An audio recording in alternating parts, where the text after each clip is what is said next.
2014 में बीजेपी की क़यादत, नरेंद्र मोदी की क़यादत में बीजेपी की हुकूमत बनने के बाद से ही सेंट्रल हुकूमत ने अपनी पॉलिसी बनाई कि देसी इलाज को फ़रोग़ दिया जाएगा और उस आयुष मंत्रालय के लिए बड़े पैमाने में फ़ंड खर्च किया गया और ये कहा गया था कि हर रियासत में एक आयुष का मेडिकल कॉलेज बनाया जाएगा और आयुष में यूनानी, आयुर्वेदिक, होम्योपैथ सब आते हैं। लेकिन मगरबी बंगाल में कुछ 16-17 सालों में देखा जाए तो आयुर्वेदिक में भी कोई बड़ी तब्दीली नहीं आई है और यूनानी में भी कोई तब्दीली नहीं आई है, बल्कि कलकत्ता पूरे मगरबी बंगाल में सिर्फ एक यूनानी मेडिकल कॉलेज है और गुज़श्ता 14-15 सालों में यहाँ 40 सीटें होती थी, अब वो घटकर 28 रह गई है। 2010 में बाएं महाज की हुकूमत ने एक बिल लाकर और इसको सरकारी कॉलेज बनाने का फैसला किया था, लेकिन 2010 से लेकर आज 2025 ख़त्म होने को है, 15 साल बीत गए, अब तक ममता की क़यादत वाली हुकूमत इस कॉलेज की तरफ तवज्जो तक देना दूर, खुद इसकी जो ग्रांट में भी कमी कर दी है। इसकी वजह से बंगाल में यूनानी मेडिसिन को फैलने में काफ़ी दिक्कतों का सामना है। कई बुनियादी सवाल आते हैं, आखिर ममता हुकूमत ने इस कॉलेज से मुंह क्यों फेर लिया? और ये सवाल इसलिए बड़ा हो जाता है कि हुकूमत ये दावा करती है कि वो अक़लियतों को आगे बढ़ाने के लिए अपने अहद पर कायम है। क्या ये, चूँकि यूनानी मेडिसिन से आमतौर पर अक़लियती बच्चे वाबस्ता होती हैं, अगर यूनानी तरक्की नहीं करेगा तो फिर मुस्लिम डॉक्टर कहाँ से आएंगे? आज इन्हीं सवालों पर बात करने के लिए हमारे साथ कलकत्ता यूनानी मेडिकल कॉलेज के प्रिंसिपल डॉक्टर मोहम्मद अय्यूब कासमी साहब हैं। सर, आपका ये इंसाफ न्यूज़ ऑनलाइन में खैर मकदम है। पहला मेरा सवाल आपसे ये है कि आपका कॉलेज 40 सीट से 28 सीट पर क्यों पहुँच गया? बहुत बहुत शुक्रिया जनाब नूरुल्लाह जावेद साहब, आपके चैनल के माध्यम से आज बात करने का मौका मिला है कि हमारा कॉलेज 40 सीट, पहले तो 30 ही सीट था, लेकिन उसको थोड़ा सा इजाफा के साथ 40 सीट 2013-14 में हो गया था। और जैसे जैसे वक्त बढ़ता जा रहा है वैसे वैसे सेंट्रल गवर्नमेंट या NCISM जो अपना एक क्राइटेरिया बना रही है, इंफ्रास्ट्रक्चर उसका बढ़ता जा रहा है, जिसकी वजह से हम लोग अपने फंड की कमी की वजह से इस क्राइटेरिया को पूरा नहीं कर पा रहे हैं। नतीजे में ये हुआ कि हमारी 40 से 28 सीट कर दी गई क्योंकि हमारे पास इंफ्रास्ट्रक्चर की कमी थी। दूसरा मेरा सवाल ये है कि आखिर आपने जो कहा इंफ्रास्ट्रक्चर कम है, ये कहा जाता है कि बाएं महाज के दौर में यहाँ के लिए ज़मीन अलॉटमेंट हुई थी, क्या ये सच है? यहाँ आने के बाद 99 में मैंने वो पेपर देखा था नक्शे के साथ, साइंस सिटी के अपोजिट पे जो बाईपास पे ज़मीन है जहाँ आजकल खेती भी हो रही है और कुछ एक आध दो कुछ बिल्डिंगें बन गई हैं, उस इलाके को मैंने सुना था कि ये तकरीबन 30 बीघा है और उस 30 बीघे में यूनानी का पूरा स्ट्रक्चर रहेगा, जो सेंट्रल काउंसिल भी रहे, स्टेट काउंसिल भी रहेगी और यूनानी के कॉलेज भी रहेगा, हॉस्पिटल भी रहेगा और साथ में ये था CCRUM का एक यूनिट है जो इस वक्त काम कर रहा है यहाँ पर, उसका भी एक यूनिट वहाँ पर रहेगा। तो पूरा एक यूनानी का एक कैंपस बन जाएगा जिसकी वजह से यहाँ पर यूनानी को काम करने के लिए मौके फराहम होंगे। और उसकी वजह ये थी कि यहाँ पर उस वक्त यूनानी प्रैक्टिशनर बहुत थे, डिग्री तो नहीं थे, कॉलेज नहीं था, चंद लोग थे, लेकिन प्रैक्टिशनर बहुत थे और जो ख़ानदानी तौर पर प्रैक्टिस करते हुए चले आ रहे थे। इसको देख करके हुकूमत मगरबी बंगाल ने 1984-85 में एक सिस्टम ला करके उसको काउंसिल बनाया और जितने इस तरह के ख़ानदानी लोग प्रैक्टिशनर थे उनको सबको रजिस्टर्ड किया। अच्छा। तो उम्मीद ये थी कि ये फलेगा फूलेगा, आगे बढ़ेगा और फिर उस काउंसिल के बनने के बाद जो लोग उसमें इन्वॉल्व थे, एक सोसाइटी थी ऑल इंडिया यूनानी तिब्बी कॉन्फ्रेंस, उसकी क्या कहते हैं जो ब्रांच यहाँ पर बनाई गई, वेस्ट बंगाल ब्रांच बनाई गई। हकीम अब्दुल हमीद साहब उस वक्त उससे प्रेसिडेंट थे सेंट्रल के, और अब्दुल रज़ाक साहब और इन लोगों की क़यादत में यहाँ पर यूनानी की काउंसिल बनी और कॉलेज का क़याम हुआ। और उम्मीद ये थी कि ये कॉलेज बहुत जल्द गवर्नमेंट अपनी तहवील में ले लेगा और गवर्नमेंट के ज़ेर निगरानी ये कॉलेज चलेगा। और इसी की बुनियाद पर हम लोगों को अपॉइंट किया गया था, बुलाया गया था, बताया भी गया था कि बहुत जल्द गवर्नमेंट इसको ले लेगी। सिर्फ एफिलिएशन की बात थी, तो एफिलिएशन 1989 में इसका एफिलिएशन भी कलकत्ता यूनिवर्सिटी से हो गया था।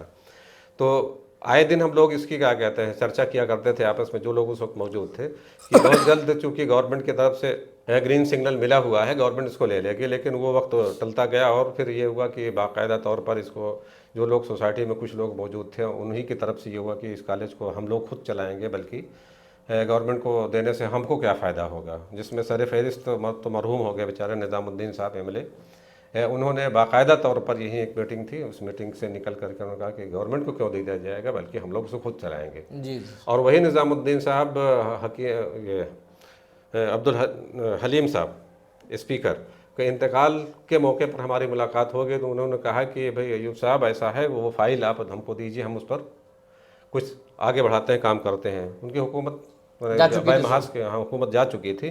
तो मैंने कहा सर, जब आप बरसर इक़्तिदार थी आपकी पार्टी, आपने उस वक्त कुछ नहीं किया, तो आप क्या कीजिएगा, ये कह के हमने टाल दिया था। ये 2010 में तो बिल भी आया ना, असेंबली में बिल आया। 2010 में असेंबली बिल आया, और असेंबली बिल आने के बाद तो ये लगा कि अब तो गवर्नमेंट ने ले लिया, लेकिन वो बिल यहाँ से सेंट्रल भेज दिया गया।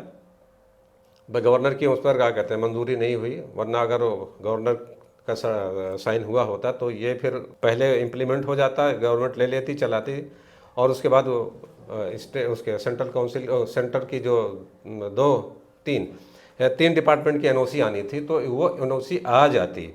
ऐसे ही सेम बिल हमारा और प्रेसिडेंसी कॉलेज का हुआ था। प्रेसिडेंसी कॉलेज साल 2 साल के अंदर ही पूरी यूनिवर्सिटी बन गई, लेकिन कॉलेज का जहाँ से मामला चला था आज 15 साल के बाद भी वहीं पर रहे, अभी तक कुछ नहीं हुआ, और न कुछ होने के बज़ाहिर कोई चांस भी नज़र नहीं आ रहा है।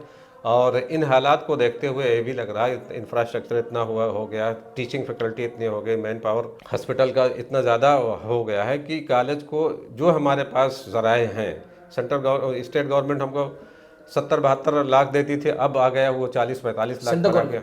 नहीं, स्टेट गवर्नमेंट देती थी हमको 70-72 लाख तक दिया है। जी, ये कब दिया था? ये 2010-11 में दिया है। अच्छा, जब लेफ्ट की गवर्नमेंट थी। हाँ, लेफ्ट की गवर्नमेंट थी।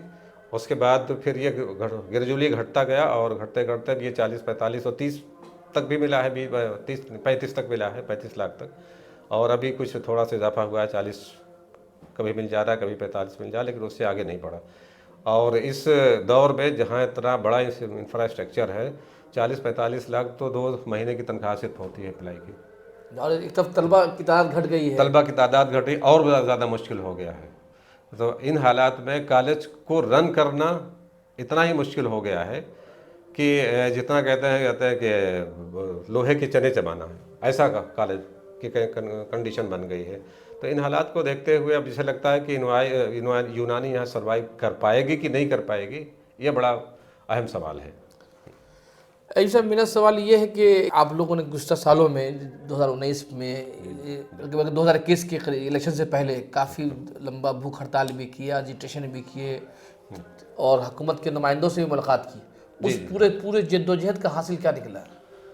पूरे जद्दोजहद का जब जिसके पास भी जाते थे लोग आश्वासन देते थे, उम्मीद दिलाते थे कि हो जाएगा और कर लेंगे, और अब ये हो जाएगा, लेकिन नतीजा आखिर में ये निकलता था बीच बीच में कि गवर्नमेंट के पास फंड नहीं है, फंड की कमी की वजह से ऐसा नहीं हो पा रहा है। और वो फंड की कमी भी है कि नहीं है कि वो तो अलग मैटर है।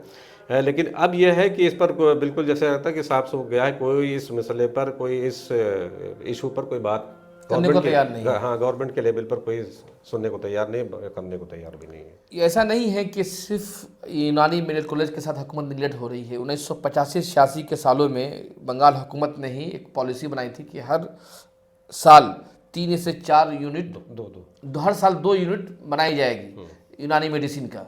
लेकिन 85-86 से लेकर 2011 तक लेफ्ट गवर्नमेंट ने भी सिर्फ 4 बनाए, जिसमें 3 में तकरूरी हुई, लेकिन 11 के बाद से उसमें भी नहीं आया। बल्कि आप सुना कि सूरत हाल क्या है इस वक्त? सूरत हाल क्या है?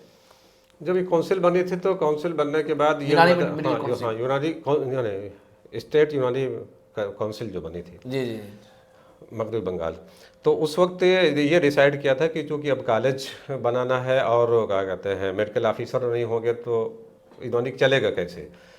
तो उस वक्त तो फिर ये तय पाया था कि हर साल 2 मेडिकल ऑफिसर बनाए जाएंगे और उनके लिए यूनानी डिस्पेंसरी कायम की जाएगी, और जो गवर्नमेंट के हॉस्पिटल हैं वहाँ पर उनको तकर्रुरी दी जाएगी। लेकिन सिर्फ और सिर्फ 2000 तक, 2000 में या 2001 में एक इंटरव्यू हुआ था, लास्ट इंटरव्यू, उस वक्त तक 2 मेडिकल ऑफिसर ऑलरेडी काम कर रहे थे और 2 नई डिस्पेंसरी बनी थी। तो 2 नए डिस्पेंसरी में सिर्फ एक तकर्रुर हुआ था। डॉक्टर शमीम साहब अभी हैं, वो काम कर रहे हैं, 2 साल में उनका भी रिटायरमेंट है, और एक रिजर्व कोटे की थी, वो थी मुर्शिदाबाद की। जी तो वो उसका इत्तेफाक ये है कि उसका क्या कहते हैं वो नहीं हो पाया, तकर्रुर नहीं हो पाया। जी तो जो दो पहले से काम कर रहे थे दो लोग, तो वो दोनों रिटायर हो गए। रिटायर होने के बाद वो अपनी जगह पर खाली रही और कोई नया तकर्रुर नहीं हुआ। और जो वो क्राइटेरिया बना कि हर साल 2 डिस्पेंसरी कायम करेंगे, तो 2 डिस्पेंसरी 4 पर जाके महदूद हो गई, जिसमें से 3 का अपॉइंटमेंट हुआ, 2 रिटायर हो गए, एक भी मौजूद है, एक पे अपॉइंटमेंट नहीं हुआ। और बाकी उसके बाद कोई भी नई डिस्पेंसरी कायम नहीं हुई, जिसकी वजह से यूनानी का यहाँ मुस्तकबिल जो है वो तारीक नज़र आता है। उसकी वजह क्या है, जब यहाँ जॉब अपॉर्चुनिटी नहीं रहेगी, मेडिकल ऑफिसर नहीं रहेंगे, यहाँ के जो तलबा पढ़ेंगे उनको जॉब नहीं मिलेगी, सरकारी जॉब ही का सिक्योर होती है। तो जब नहीं मिल रही, नहीं दिख रहा है, तो लोग यहाँ के तलबा भी बहुत मुश्किल से आते हैं, मजबूरी के दर्जे में आते हैं। वरना जो फैमिलीज़ बाहर की हैं यहाँ पर शिफ्ट हो गई हैं, चाहे बिहार की हों चाहे यूपी की हों, तो वही तलबा आते हैं या कुछ बाहर के आ जाते हैं, कुछ 4-6 यहाँ फिर रहते हैं। मेरा सवाल आपसे ये है इस सिलसिले में कि क्या बिहार में, यूपी में, महाराष्ट्र में यूनानी मेडिसिन के डॉक्टर के, बीओएमएस के डॉक्टर के ज़्यादा फ्यूचर बेहतर है या बंगाल में ज़्यादा बेहतर है?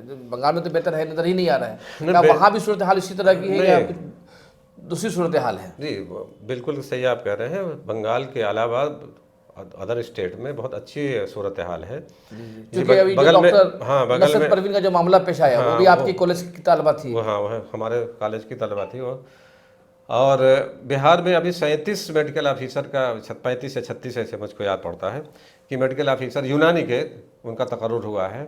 ऐसे ही यूपी के अंदर भी होता रहता है। अभी जो हुआ था मध्य प्रदेश बगल में है, राजस्थान है, और सबसे बेहतर अपॉइंटमेंट अगर कहीं अपॉर्चुनिटी दिखती है तो वो महाराष्ट्र के अंदर दिखती है। बंगाल, बिहार और महाराष्ट्र, इन दोनों स्टेट में ज़्यादा से ज़्यादा जॉब अपॉर्चुनिटी दिखाई पड़ती है और आती है, लोगों को मिलती भी है। यूपी में और यूपी में भी आती है, लेकिन चूंकि यूपी बड़ा स्टेट है उसके हिसाब से उसकी नुमाइंदगी कम है। जी जी, लेकिन बंगाल में बिल्कुल जीरो। लेकिन बंगाल में जो है अभी तक तो जीरो है उसको कहा जाएगा, बिल्कुल माइनस कहेंगे। 4 डिस्पेंसरी जो कायम हुई थी, 4 में 1 मेडिकल ऑफिसर है तो 3 खाली है, तो इसका मतलब ये माइनस की तरफ गया है, जिसकी वजह से यहाँ पर लोगों को फ्यूचर मुस्तकबिल नज़र नहीं आ रहा है यूनानी का।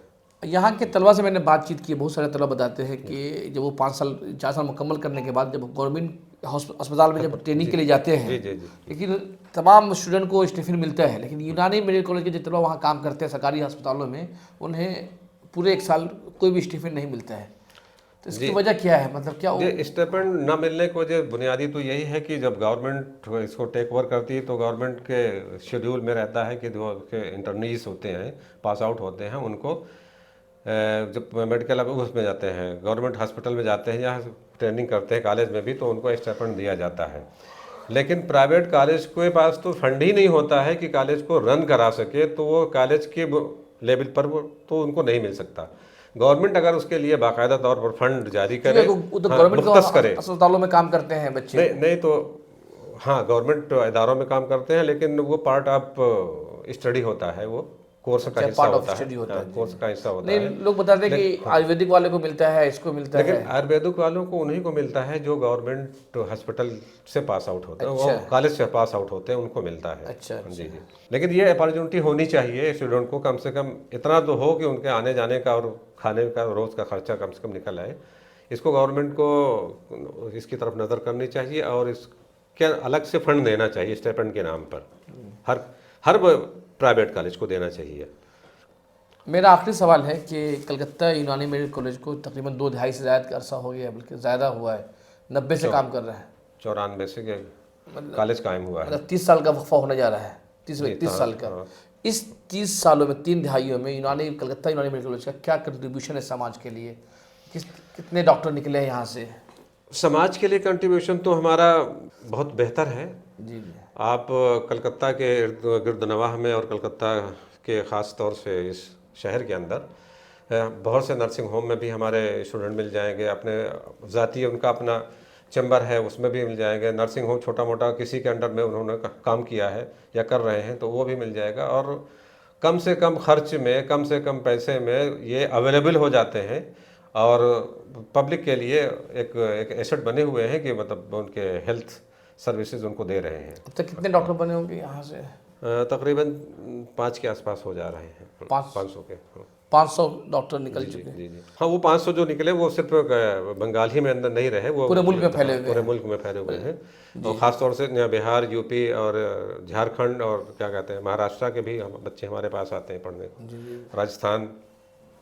बहुत बहुत शुक्रिया। एक तरफ हुकूमत दावा करती है कि वो अक़लियतों को आगे बढ़ाने पे यकीन रखती है, दूसरी तरफ जब रोज़गार का मामला आता है या तालीम में आगे बढ़ाने का मामला आता है तो हुकूमत का हाथ तंग हो जाता है। ये सवाल अपने आप में बहुत बड़ा है कि यूनानी मेडिसिन से ज़्यादातर अक़लियती बच्चे वाबस्ता हैं, क्योंकि यूनानी मेडिसिन की तालीम में उर्दू अरबिक होते हैं और उर्दू अरबी ज़्यादातर मुस्लिम बच्चे पढ़ते हैं, जबकि यहाँ कुछ गैर मुस्लिम बच्चे भी पढ़ते हैं, गैर मुस्लिम टीचर भी हैं, यहाँ भी टीचर नहीं है, दूसरे एम्प्लाई हैं, दूसरे एम्प्लाई हैं, अमला भी है और नॉन मुस्लिम स्टूडेंट भी आते हैं यहाँ पढ़ने के लिए। लेकिन उसके बावजूद हुकूमत ने गुज़श्ता 15 सालों में हुकूमत की तीसरी मुद्दत मुकम्मल होने की है, ममता बनर्जी ने यूनानी मेडिसिन से आंख बंद कर लिया है। और आज सूरत हाल ये है कि बंगाल में यूनानी की मेडिसिन की डिस्पेंसरियाँ बंद हो गई हैं और ऑफिसर नहीं है। मेडिकल कॉलेज जो 40 सीट पर चलता था, इससे तो 28 सीट है, चूँकि इसके पास इंफ्रास्ट्रक्चर नहीं है और हुकूमत के ग्रांट के बगैर कॉलेज आगे नहीं बढ़ सकता, इंफ्रास्ट्रक्चर पर नहीं कर सकता है। अब कॉलेज के लिए मसला तो डेली बेस का मतलब मंथली असातिज़ा को तनख्वाह देने भी एक मुश्किल हो गया है। 70 लाख से 40 लाख तक हुकूमत आ गई है, ये ग्रांट आ गया है। जाहिर बात है कि इतने कम फंड में कॉलेज को चलाना अपने आप में कई बड़ा सवाल है, सीटें भी कम हो रही है। अब सवाल ये है कि हमारा जो मुस्लिम समाज है, मुस्लिम सिविल सोसाइटी है, इस मसले को आगे क्यों नहीं बढ़ा रही है। जब जब इलेक्शन आता है ये इशू उठता है, लेकिन हुकूमत ने आंख बंद कर लिया और अब गुज़श्ता कई सालों से इस पर बातचीत भी नहीं हो रही है। आखिर ये बेतवज्जोही, बेरग़बती क्यों है, ये सबसे बड़ा बुनियादी सवाल है। आप देख रहे हैं इंसाफ न्यूज़ ऑनलाइन। बहुत बहुत शुक्रिया।